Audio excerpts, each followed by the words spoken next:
లక్ష్మి గారు, చెప్పండి. సారీ అండి. ఇప్పుడు ఏం చేశారని నాకు సారీ చెప్తున్నారు? నేనేం చేయలేకపోయినా అందుకు సారీ చెప్తున్నాను. దేని గురించండి? నిన్న రాత్రి మీ పట్ల మా అత్తయ్య అలా ప్రవర్తించినందుకు మీరు బాధపడి ఉంటారని నాకు తెలుసు. నేనున్నా ఏమీ చేయలేకపోయాను. నిజానికి మీ గురించి ఆవిడకి తెలియక అలా చెప్పిందే తప్ప ఉద్దేశపూర్వకంగా అయితే మాత్రం కాదు. ఏదేమైనా మీకు ఇబ్బంది కలిగినందుకు నాకు చాలా బాధగా ఉంది. అందుకే ఐఎమ్ రియల్లీ సారీ అండి. పదే పదే మీరు నాకు సారీలు చెప్తుంటే దీనికి నాకు బాధగా ఉందండి.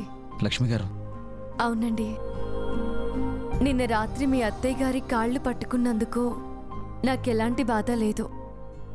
నేను నిజమే చెప్తున్నాను. చిన్నప్పుడే ఆయన వాళ్ళని దూరం చేసుకోవడంతో మాకంటూ ఓ కుటుంబం లేకుండా పోయింది.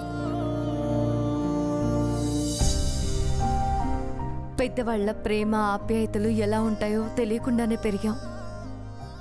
ఇదిగో ఇప్పుడు మీ వల్ల మేం కోల్పోయిన కుటుంబాన్ని మళ్ళీ పొందగలుగుతున్నాం. మీ అత్తయ్య గారి మాట కఠినమైన మనసు చాలా మంచిదండి. మీరన్నట్టు ఆవిడికి నేనెవరో తెలియదు కాబట్టి తను నన్ను పన్మనిషిలా చూస్తుంది. అదే నిజం తెలుసుంటే ఆవిడ నన్ను సొంత కూతుర్లో చూసుకునుండేది. అయినా ఆవిడ విషయంలో నేనెప్పటికీ ఎలాంటి ఇబ్బంది పడినండి. ఇంక దీని గురించి మీరు ఎక్కువగా ఆలోచించకండి, సరేనా?